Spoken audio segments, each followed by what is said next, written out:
I'm Jeff Sikkenga, Executive Director of the Ashbrook Center, and this is The American Idea, where we discuss the ideas, people, and events that have made America what it is today. We believe that by understanding our history and our principles, we can better live up to the promise of the American founding and preserve our ongoing experiment in self-government. Welcome to The American Idea. I want to welcome everyone to this episode of The American Idea. Today we're going to be talking about a political topic, a topic in politics that has been an important issue since the founding of the Republic, really, all the way up until today. It continues to be important. It continues to be controversial. And that is the issue of legislative redistricting. And we're going to be talking about it today with Dan Tierney. Dan Tierney is the press secretary for the governor of Ohio, Mike DeWine. Mr. Tierney also happens to be an Ashbrook Scholar alum, having graduated, I won't say the year, having graduated a few years ago now, Dan. Thank you. He had gone on to have a distinguished career in public life, not only serving the governor, but of course serving in the Attorney General's office, and then of course for other public officials in the state of Ohio. So Dan is a person who's been around the public life of Ohio and has had to think about and talk about complicated, difficult issues like redistricting for pretty much his whole career. So we're delighted to have him with us today for this conversation. Dan, thanks for taking the time to join us on The American Idea. Thank you, Jeff. Appreciate it. Redistricting or districting for congressional seats and for state house seats and apportionment. Under our constitutional system, I think some people don't even start from an understanding of, under our constitutional system, what is the role of the states in determining districts for the United States House of Representatives and then for their own state legislatures, because that has been in the news over and over and over again, and it will be again in the news this election year, 2024. And I know that that is something that, as an undergraduate at Ashland, we talked about powers reserved to the federal government, powers reserved to the states, and redistricting is a good example where the Constitution and our founding fathers, they kind of set up a framework, but left the decisions on how to draw legislative districts, in this case, the federal legislative districts, to the states. So I think they had good foresight in figuring out that if you're creating two houses in the legislature, they had one where every state was going to be represented the same in the Senate with 2 seats. And then we were going to have a house that was going to be appointed by population. Of course, when our country was founded, Virginia was the most populous state. That has ceased to be. It's now California, although Texas looks like it may be giving it a run for its money in the next decade or two. But they figured out that the seats were going to change over time. The population was going to change over time. And so they decided every 10 years, we're going to conduct a census in this country. That's a federal, the federal government does the United States Census. We have a United States Census Bureau that conducts that.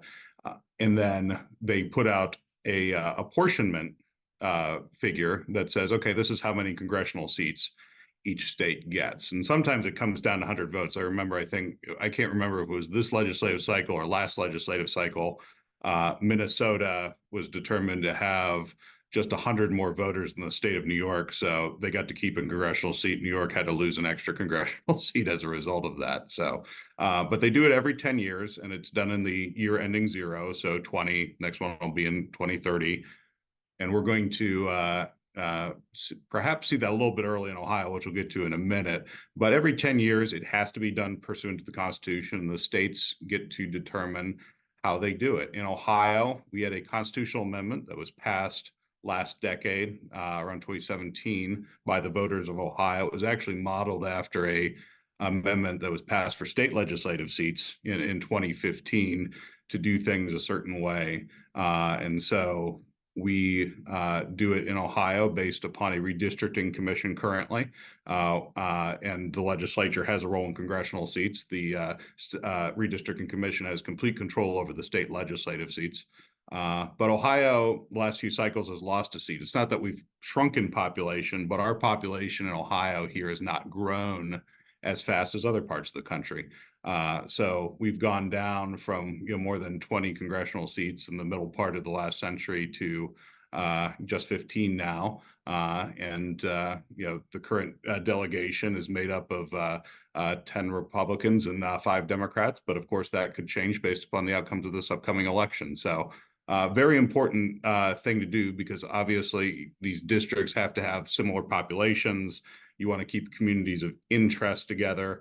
Obviously, we have congressional districts that are based in Cleveland and Cincinnati and Columbus, and then you've got others that that's kind of the rural Northwest Ohio seat. You've got an Appalachian seat here or there. So again, the folks try to keep communities of interest together with that as well. Obviously, as you talked about the redistricting commission, your boss, the governor, has a position on that commission, and the work of the commission in the state of Ohio, and I think this is true broadly around the country, redistricting, or every 10 years, as you say, based on the census, always brings intense partisan controversy. What has the controversy been in the state of Ohio? So as I mentioned, we went from a system that prior to the 2017 amendment in Ohio, and every state does it differently. I mean, you've got states like California that has a independent redistricting commission. They established theirs to address incumbent protection gerrymandering. The people behind it thought that they could get political advantage by having the district stop protecting incumbents and just kind of match the state. You've got others, states that completely do it through the legislature, which is the way Ohio did it. Some of the other states that were accused of having brutal gerrymanders, like Maryland and Illinois, they did theirs completely through the legislature. Some, because there's such a dispute, or they have maps that are dictated by courts, or had to have been redone by courts. New York, I think, recently redid their congressional maps pursuant to that, and there are others. There's also other states where, pursuant to the Civil Rights Act, Ohio is not a state that's subject to the Civil Rights Act of 1964, but if you have a significant enough population in a state that's historically disadvantaged minorities, you're subject to a particularly higher scrutiny federal review for your districts. So lots of different systems that the Constitution has allowed the states to choose how they do it. Courts are certainly involved. In Ohio, again, we chose a system in 2017, kind of mirrored after the legislative process that was done on a bipartisan manner. Democrats, Republicans got together and passed a new system ostensibly to reduce gerrymandering in the state of Ohio. For those who don't know where the term comes from, gerrymandering was named after a newspaper cartoon in Massachusetts in the early 1800s after Elder Gerry, their person behind a particular map, had these odd-looking districts in the state of Massachusetts, so they likened it to a salamander. Hence, we got the term the portmanteau gerrymander. Yes. And the idea behind that, of course, was that they weren't drawing naturally aligned districts. They were just trying to get as much political advantage for a particular party as possible.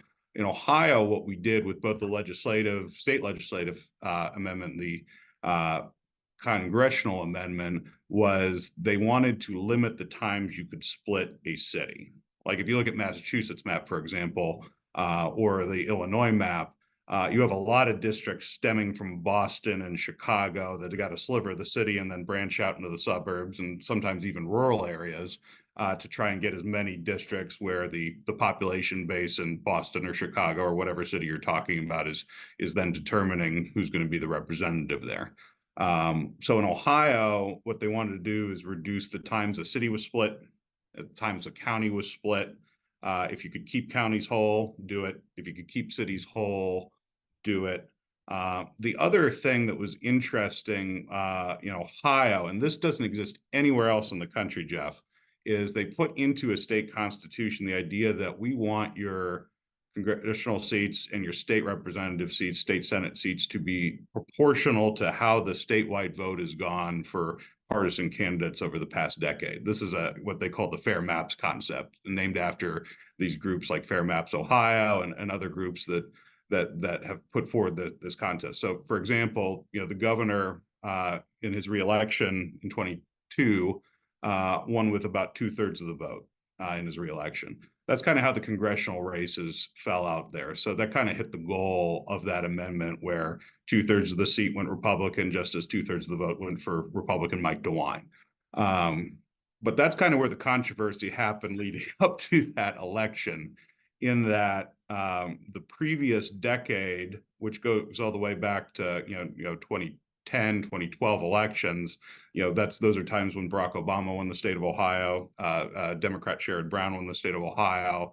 You had some other races that were a lot closer than the 22 election.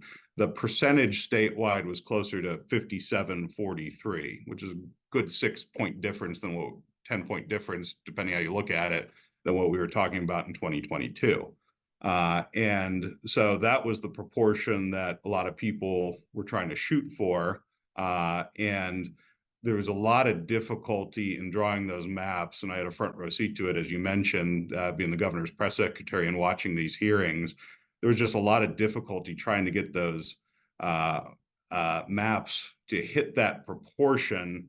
And again, with Ohio being the only state in the country that has this proportional representation requirement, we had some outside experts at one point coming to draw the maps, and they said this is the only thing they've ever seen anywhere like it in the country. Huh. Well, we ended up. So can I pause for just one moment then? You Because may. if I'm understanding this correctly, because this is such a unique situation in Ohio, although obviously it has echoes in other states and is connected, you're saying that in Ohio, if 60% of the statewide vote, for example, went to Governor DeWine, 60% of the congressional seats, Governor DeWine being a Republican, or if the presidential candidate for the Republicans, Donald Trump, won 55% of the vote in Ohio, that percentage of congressional seats should be drawn in such a way as to yield 55% Republican seats in the congressional delegation and in the General Assembly, the House, and the Senate. That's right. If you look at what they did is they took the previous 10 years, which include Barack Obama's reelection, Donald Trump's election, Joe Biden's election.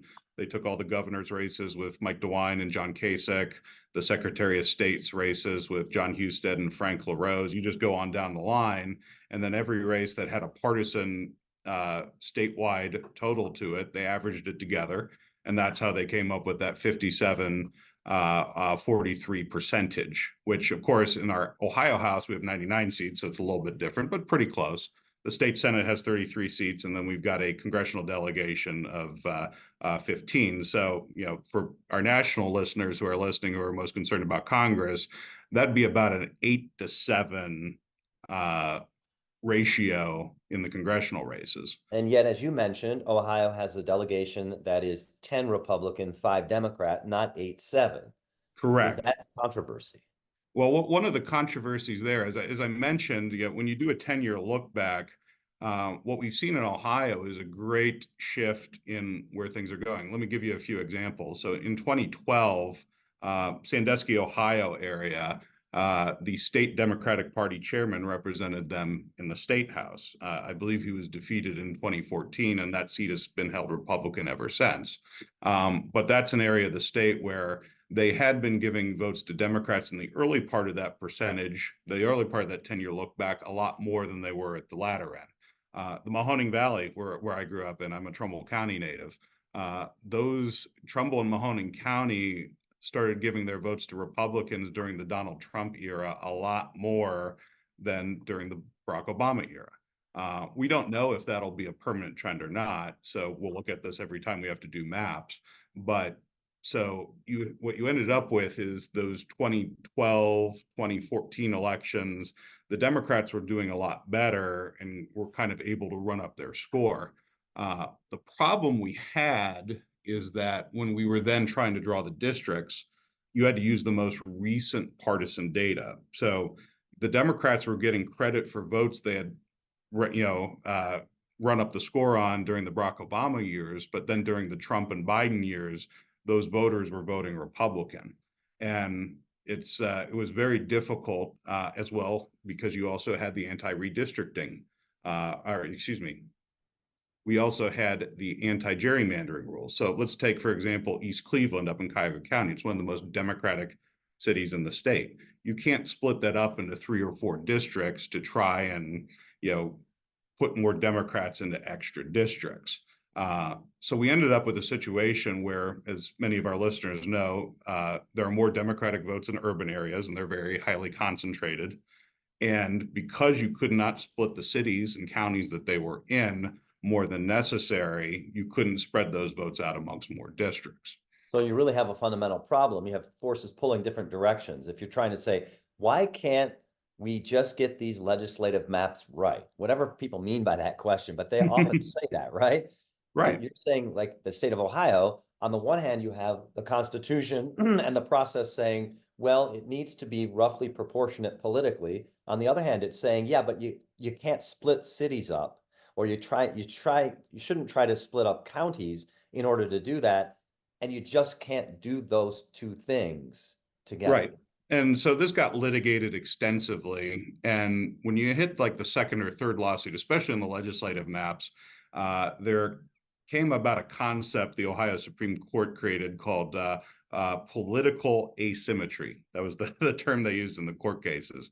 And the idea behind that was that eventually they got the maps that were passed by the majority of the Redistricting Commission, and the Redistricting Commission had 7 members. It was a 5-2 Republican majority. The way it's comprised is you have the governor, the Secretary of State, and the state auditor, plus a designee of each political party in the state house and the state senate. So that's the 7 members. The 2 Democrats were from the legislative side. You had the 3 statewide office holders who were Republican, and then the 2 Republican caucus representatives. So after the first map was dismissed by the court as being, they felt that it was unconstitutional because it didn't match the proportion, they got pretty close to the proportion in the second map. But what happened, and you would completely expect this, was that when they got that proportion down, there were a lot of heavily Republican districts and a lot more marginal Democrat districts. And that's just pure geometry and math right there. So easiest way to think about this is, and of course in DeWine world, Mike DeWine and Fran DeWine are often associated with pies and with their ice cream social, and Fran's love of baking and her cookbooks. So if you ever make a homemade pie with homemade pie dough, your pie dough kind of starts out in a ball. And that ball takes up the least amount of surface area when it's in a ball form, but it's also at its thickest. When you roll it out and do a 12-inch circle, it gets flatter, but it gets thinner.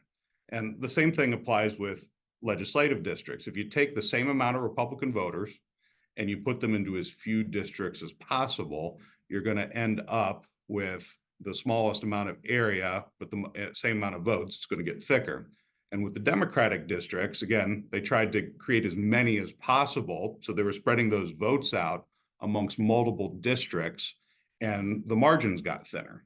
And so that would be completely expected based upon what they asked the court to do. But the court said, well, it's unconstitutional to have all your Republican districts be thick and all your Democratic districts be thin. Although doing what the court case told you to do, that would be completely expected, because they're telling you, put all your Republicans into this number of districts, which is smaller than they were at, and create more Democratic districts than you had, and you had to do it with the same number of votes. And it's not like we could annex the West Virginia Panhandle or Southern Michigan to add votes or just force people from Republican to Democratic voters. Yeah, so you had a finite number of voters, but they were asking you to manipulate the districts, and when you did that, the numbers went exactly where you thought they were. So we ended up at an impasse for multiple rounds, and eventually some citizens sued and said, well, if we don't decide on districts, federal court, you need to help us out, because we'll be disenfranchised unless you set the districts so we can go forward and vote in the next election, which is what happened. Then we had the results of the next election, and a court ordered to do new districts. Well, that's where that 10-year look back comes into play again. So you not only had a 10-year look back, but the 2012 elections, which included Barack Obama's reelection and Sherrod Brown's reelection, that went out of the formula because it was no longer the 10-year look back window. What then happened was that you had Mike DeWine's very large reelection, a very successful Republican statewide election for all the statewide candidates, and for the first time, Ohio elected Supreme Court justices with partisan labels. So those races were now thrown in the formula for the first time, whereas before they'd been nonpartisan.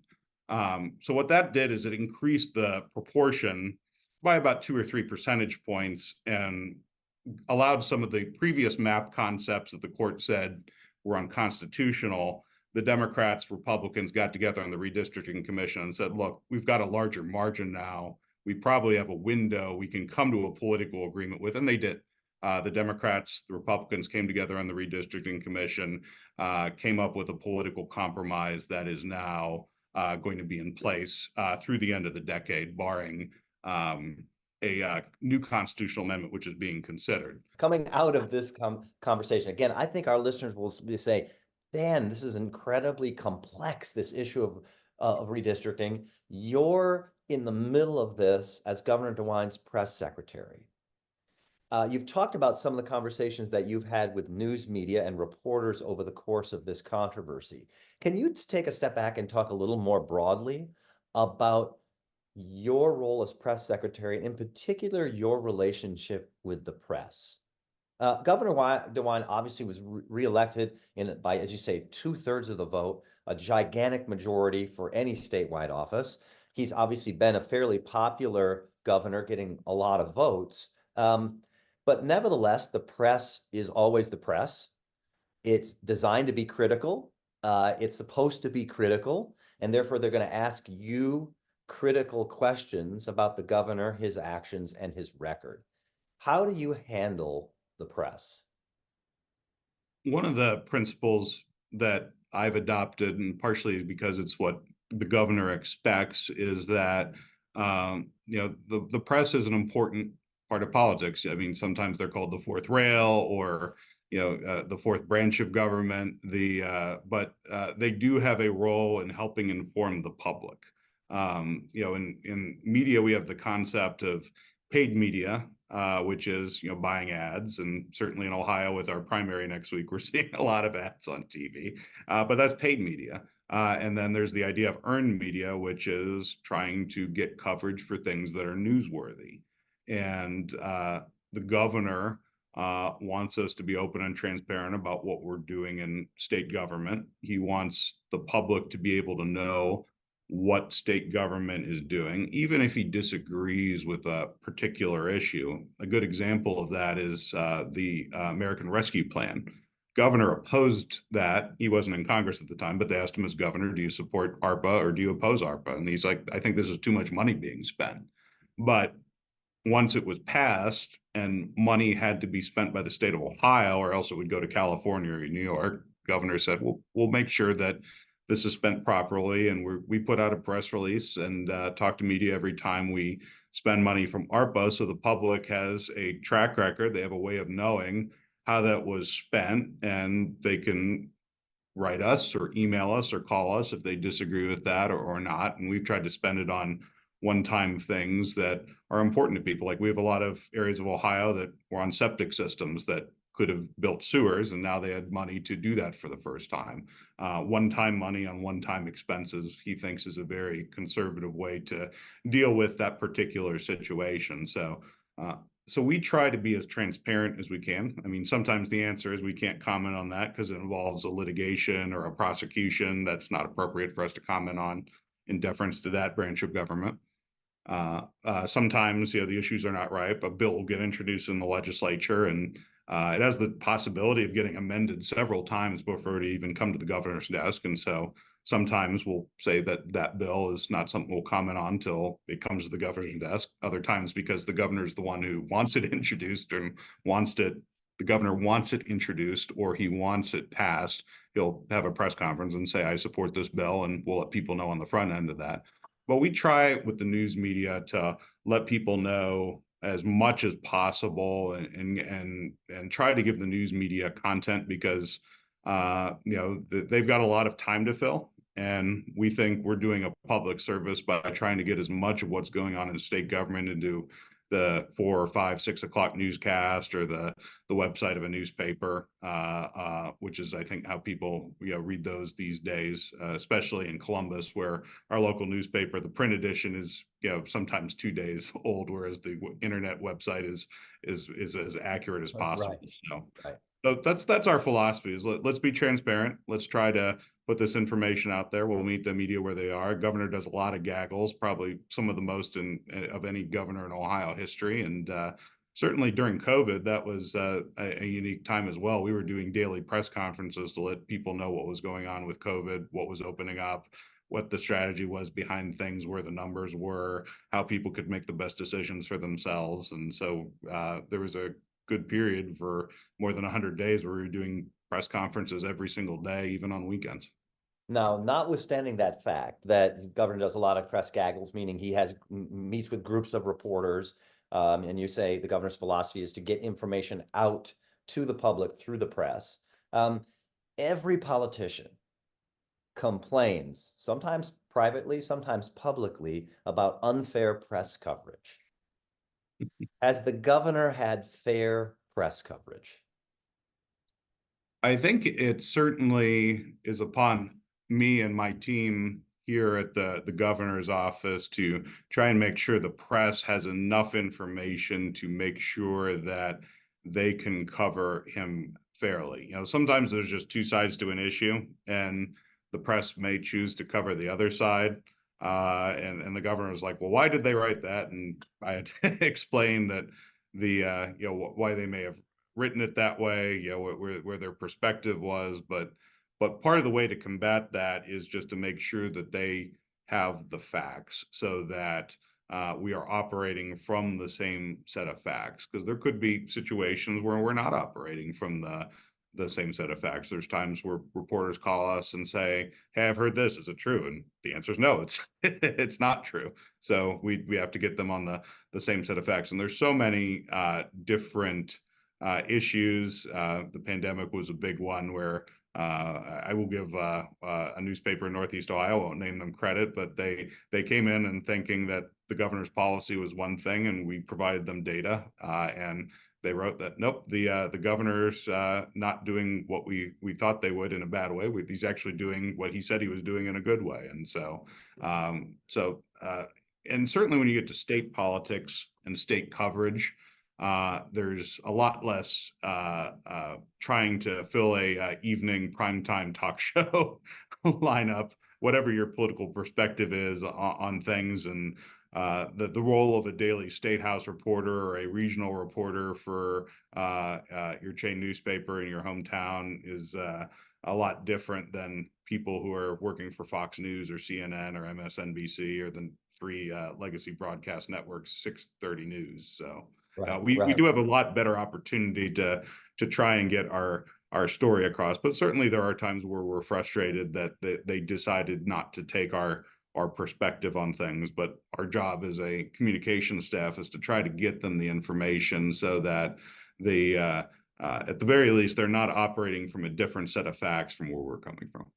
Before we continue with our conversation, I'd like to take a moment and ask you to learn a little more about the Ashbrook Center and how you can help us continue our work with teachers, students, and citizens. I'm Chad Kiefer, Director of Philanthropy and Strategic Partnerships here at Ashbrook.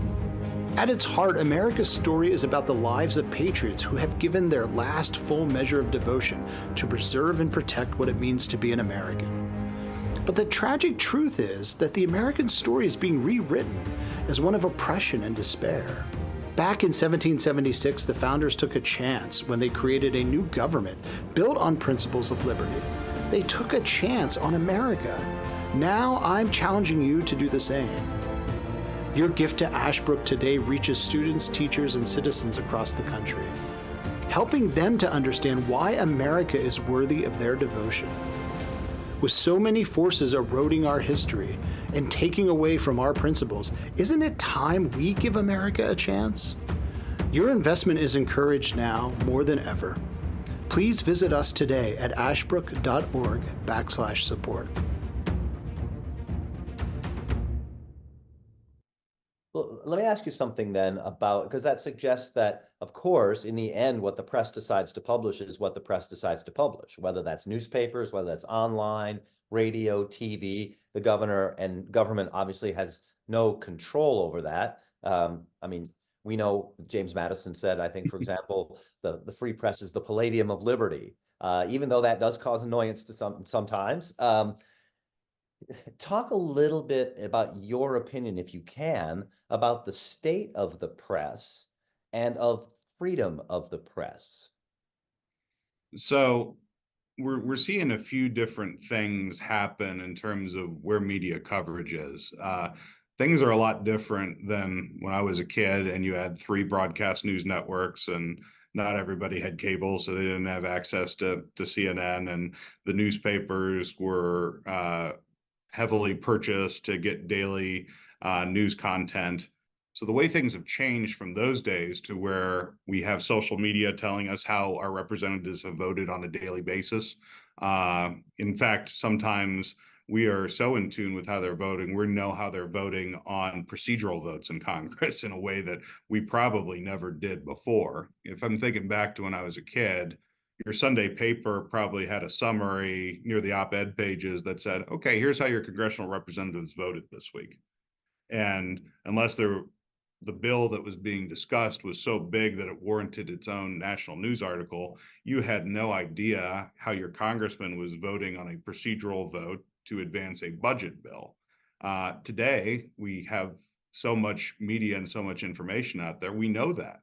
I'm sure you've seen tweets where somebody's disappointed in so-and-so or happy with so-and-so because they voted a certain way, just on a procedural vote to block a budget bill or advance a nomination. So we have that level of information now, and that's certainly played into the way that politics is practiced around this country, because people are interested in that, and people expect things the way we do from voters in a way that wasn't the same 20 years ago. And so that certainly, I think, influences our party primaries, because we have a higher level of accountability due to different media. So I think there is a difference between legacy media and social media getting the information out there. So with the advent of cable news and cable news channels, again, 8 to 11 every night, you've got talk shows that are bringing guests on from Congress, from the administration, from around the states. Governor DeWine's appeared on a number of them. He did as Attorney General. I know our current Attorney General, Dave Yost, the Lieutenant Governor, John Husted, they've all appeared on some of these programs to encourage the discourse. And so we have more discourse in a way that we didn't, 30, 20 years ago, because CNN existed, of course, in the late 70s, early 80s. We didn't have Fox News and MSNBC till the mid 90s. So these were tools that we didn't have that existed before. So certainly the way that we get our news in terms of immediacy, in terms of coming into our house and more players out there, it certainly changes those things. I think where people get frustration of, and I've certainly seen it, is one of the most difficult things is if you do not prepare for an interview and try to be difficult to both sides, that's where I think bias can come into play. So we don't see that as much with the Ohio State House News Corps, but if you go to a cable news channel and you see a anchor having a free-flowing conversation, sometimes we'll be frustrated because we see that anchor, if they're ideologically in line with their guest, they'll probably have a free-flowing conversation, no pushback. But if the anchor or interviewer has an opinion or political philosophy opposite of what their guest is, and they give their normal talking points, cognitive dissonance kicks in, and immediately they say, hey, I know there's an opposite opinion. I know the other side's got this version, and they bring it up. And that's what we see most often is, sometimes one party will get a easy interview, the other side will get a lot tougher interviews because they're just bringing up all these points that are coming up in their brains. Tim Russert, the late Tim Russert, I thought did a very good job. I remember my mother, we'd watch Meet the Press on Sunday mornings after church, and she would always be so impressed how Tim Russert would hold people's feet to the fire. I remember there was one episode she was just cheering because he had asked Al Gore, the Vice President of the United States, the same question 7 or 8 times in a row, and he wouldn't answer it, and he just kept asking it until he answered it. And his strategy, and Tim Russert used to work for this Democratic Senator of New York, Daniel Patrick Moynihan, but he decided, I'm just going to ask everybody tough questions. And you have to be super prepared to do that, have a plan in an interview. And he was very respected by both sides of the aisle. And I don't think too many people thought he was biased, even though he came from a partisan political background, just because he was prepared and asked tough questions to both sides. If you're just going in an interview, I think without that, that's where these allegations of bias come into play, because, you know, if you're talking to somebody with the same political background as you, these moments of cognitive dissonance don't come up and the interview goes smooth. And when you're talking with somebody who's got different opinions than you, cognitive dissonance comes into play, and you're like, hey, there's this other point I should bring up as a journalist and ask the question. And that's fine. But if you don't do it to both sides, that's where people, I think, come into bias. And so right. Well, that's so what let me ask people you think. this. So someone like Tim Russert trying to ask the hard question to get an answer. All right. Maybe this has never happened to Dan Tierney. What happens if a reporter asks Dan Tierney a tough question about the governor, his policies, his positions, his opinions, asks a tough question, and Dan Tierney is stumped? Well, the short version is I'll have to get back to you. and now, if somebody's on deadline and in immediate need of an answer, obviously that puts us in a bind. But one of the nice things of it being the governor's press secretary and not the White House press secretary, you know, because people probably, when they hear press secretary, they think, well, White House press secretary, like Corinne Jean-Pierre or Kayleigh McEnany, just to pick ones from both sides. Their job includes having to go up every weekday in front of the White House press corps and answer questions for an hour every single day. Luckily, I don't have to do that as governor's press secretary. And I don't think any of the 50 governor's press secretaries have to do that. So I do have that advantage that the White House press secretary doesn't. So if they're calling, and as long as they're not calling or emailing or texting right before their deadline, I will be able to say and do the research and then get back to them. So so we do have the opportunity to do that, and luckily we have a great team here in state government that could get us the answers quickly. And part of that is that we need to these are important issues, and we want to make sure that people get informed properly. And sometimes the answer, of course, is we haven't taken a position on that bill yet. You know, often when it's on a legislative bill, and that's where things may be most interesting, we do get a lot of questions there.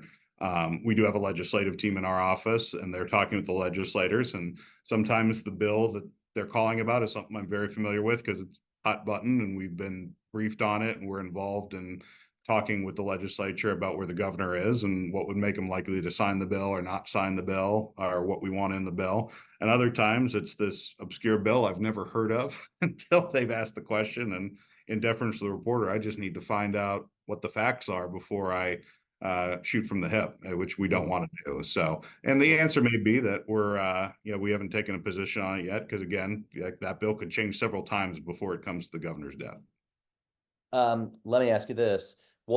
You've had some time now as press secretary to engage with the press, to have that conversation, to represent the governor's opinion, and to give information, as you say, to the public through the press. What's, in your experience, what's the most important skill that a press secretary needs? I think one of the reasons I've been able what quality, what virtue, what ability is the most important?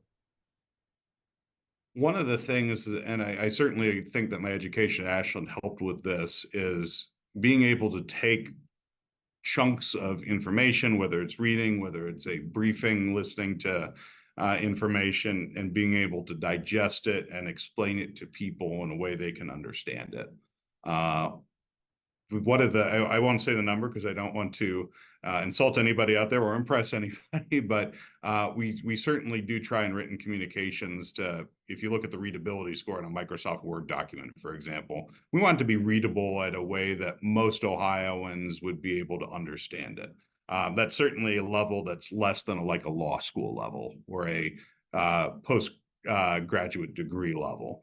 And so part of my job is being able to explain it and maybe also come up with examples that people would understand why we're doing this or that we do it elsewhere. So my skills of knowing random useless trivia that's sometimes good at a restaurant trivia game come in handy as well, because I can keep a catalog of things of why we do things. A good example is some of our health related stuff. Sometimes there's a bill or a rule that goes into place where we're asking people to report things to the Department of Health, and people may not realize things are reported to the Department of Health. There was a incident many years ago, probably about 10 years ago, where there was a food poisoning incident at a church in Fairfield County. There was bad potato salad and a bunch of people got botulism. Fortunately, well, one of the parishioners died. But the reason they found that out was that law, both at the federal and state level, require people to report botulism to the state departments of health. And that way, if there's multiple cases, where they can link that together, do the research, figure out where that came from. Because in the case of, we've often heard, yep, romaine lettuce was pulled from the shelves again because of listeria. So they're going to have a shortage on Caesar salads, but nobody's getting sick. And the reason they know that is they can trace the cases, figure out what they all ate. If they had something in common, they can trace that, put it off the shelves, close the restaurant for a little bit, whatever it is. And so I've been able to use that example for reporters to say, why would the state ever need anything reported to the Department of Health? And I can use that example if there's a honest to goodness reason, and it's to keep people safe. We don't want anybody dying because they're eating unsafe food. And that's one of the ways we research it, is people reporting conditions to the Department of Health. Other cases are where we report things to the Department of Health. We put out a public report and people can make their own decisions on where things are going in the state. One example, that's abortion. We do an annual abortion report where we just report how many times it happens, because the providers then report that to the state, and we then put out to the public how many times it happens, where it happens, how it's done. And then we don't make any opinions on it, but we just put the information out there for public policymakers to make their own decisions. And both sides, whether you're pro-life or pro-choice, use that information. And it's part of the philosophy. Again, if everybody's operating from the same set of information, you're going to have a lot better discourse because you're operating from the same set of facts. The governor often says that if we don't have the same set of facts, we're never going to come to an agreement. But if we're operating from the same set of facts, we have a better chance of having an outcome that's best for the people of the state of Ohio. And so that's one of the important reasons why we try to do political communications from our office, is just make sure everybody's got the same set of facts, and we have a well-educated citizenry that can engage in public discourse at a high level. Yeah. Well, that's, I think, a very appropriate way to end our conversation with the governor of the great state of Ohio, Governor Mike DeWine, his press secretary, Dan Tierney. Dan, thank you so much for taking the time to join us today on The American Idea. Thank you very much for having me, Jeff. Dan, I mentioned earlier in our conversation the press, and particularly freedom of the press, the freedom of the press to ask hard questions, to be present with public officials, to phone calls, in-person gaggles with the governor and with yourself, as you were talking about. There was a particular incident that I think some people in Ohio and maybe even around the nation found particularly disturbing, of an incident where I think the governor was speaking to a group of the press in East Palestine, and a reporter was present reporting, and I believe was either detained or even arrested by local law enforcement. If my memory serves me correct, what was the governor's reaction to that incident? Well, his initial reaction when he found out what happened was that I certainly would not have wanted handled that way. The facts were that there was a reporter from News Nation, which is a newer news channel. I think it's the remnants of the old WGN America. I could be wrong on that, but it's a Sinclair owned a company, and they are a national news outlet. I have it on my DirecTV subscription, but it may not be on everybody's cable system, but it's out there. And they're newer, and they had a reporter come to the scene, and he was doing a live shot in the middle of the governor's press conference. And a member of the Ohio National Guard asked him to quiet down. and the reporter didn't want to do that in the middle of his live shot, and things escalated, unfortunately, and the reporter was arrested. Now, eventually the charges were dropped. The governor urged that the charges be dropped, and but that was certainly a situation where he had said, I would not have wanted it handled that way. But it came from a place where the press was trying to do their job. The governor acknowledged that the press was trying to do their job. The people involved were just trying to make sure that the other people in the front of the room, because of course this was in a gymnasium in East Palestine, Ohio, and anybody who's ever been in a gymnasium knows the sound does not operate the same way that they do in our offices or our homes. Lots of echoes. You could have sound in different parts of the room.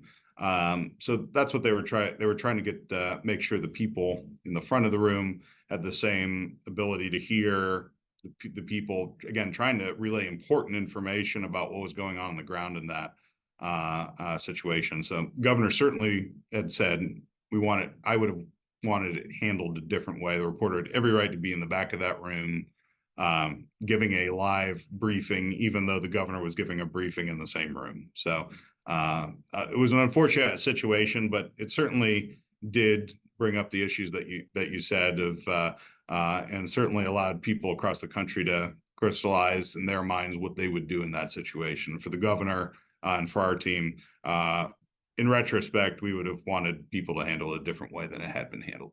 Yeah, I was wondering about that because then obviously it elicited a lot of outrage among the media itself. In a situation like that, very rarely do reporters get arrested, certainly in a live broadcast. In a situation like that, where there's an incident like that, where there's a lot of media coverage and perhaps a lot of media outrage, questions go immediately to the governor. And in a situation like that, do they go to you as the governor's press secretary first? Do they go to the governor first? Do you and the governor meet to discuss his views and what he wants articulated? How does that kind of urgent, immediate, sharp controversy get handled? So I think the governor had left before we were aware there was a situation from that particular thing, because the reporter had been removed from the room, and then the arrest happened at a different place out of the view of the governor. So the governor had just aware that something was happened, and then he had been briefed on what had happened. And of course, the interview requests had started coming in. He decided to do an interview with the network whose reporter was affected. And so, of course, we'd brief him on the situation with the media, just like if there was any incident like a tornado, the train derailment itself, he'd get an incident briefing on something like that. Certainly, I think that's the only time where he's had to have an incident briefing on a press issue with the press like that. But he decided, he understands that, people expect, if it involves the governor at that high level, that people want to hear from him. And so he decided to do an interview with that outlet. I think he gave a few others, particularly, he does AM radio often. So Bill Cunningham down in Cincinnati, Dan Rivers in Youngstown, the folks up at WTAM in Cleveland, both Bill Wills and Bloom Daddy, and used to be the late great Mike Trevisano up there. So people from all across the state, he do these interviews with Scott Sands from Toledo. He'd be upset if I did not mention his name, but all these iHeartRadio talk show hosts who have the local shows in their different markets, he does those quite frequently. And certainly they wanted to ask him about what was going on with that and that particular incident as well. You've talked a lot about some of the good parts about your job and you're helping the state of Ohio, the people of the state of Ohio be informed. What's the hardest part of your job?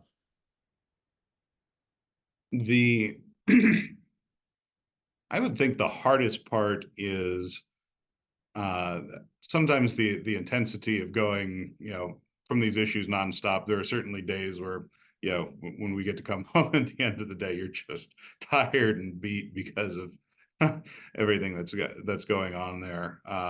So can I ask you this? And I think a lot of public officials and maybe press secretaries would want to know the secret to this. You're tired, you're beat, you get one more phone call, and it's 9 o'clock at night after a long night. You should take the call because you see it's from a reporter that you have a relationship with. How do you make sure that you say the right thing? It'd be so easy to slip and say something that you shouldn't have said or that didn't represent the governor's views or views accurately. how do you make sure that you say what needs to be said in the way that it needs to be said? So forethought and planning are key with everything. Is just, mapping out in your head what you would say if something comes up. Of course, a lot of these calls you don't have the opportunity to do that. So saying, let me get the information, get back to you is a great tool that we use. I've had some others in my career. I remember being at the Attorney General's office, and I got a lot more late night calls at the Attorney General's office than at the governor's office. And the reason is that my cell phone, and it's the same at the governor's office, it's the after hours number. If you need something immediate, you call that number. Except at the Attorney General's office, the Attorney General also ran the Bureau of Criminal Investigation, which is kind of like the FBI crime lab of the state of Ohio. Anytime there's an overnight shooting, especially one involving police officers, BCI would be called in to conduct the investigation, do the crime scene, because it's very common practice that if your police agency is involved in a shooting, you need another agency to do that investigation. It would be an appearance of impropriety if you did it yourself, even if you could do it yourself. So BCI got called in all the time, and my phone would ring at 2 a.m., 3 a.m. with, hey, there was a shooting in this particular suburb. Can you let us know what's going on? And they would soon quickly tell if they woke me up from a dead sleep, quickly know that I probably did not have the information and would get back to them. And in fact, I got to the point where I'd often say that, respectfully, you've woken me up from a sleep. I will have to find out what's going on because you've given me more information than I had a few minutes ago. And then I'd talk to the incident commander on command and figure out what we could tell them, which was often, we have an ongoing investigation and there's not much more I can tell you at that time. Especially because in those cases, and this is just an interesting bifurcation of things, law enforcement very rarely can be the entity that identifies decedents, people who die in shootings. It's the coroner's office.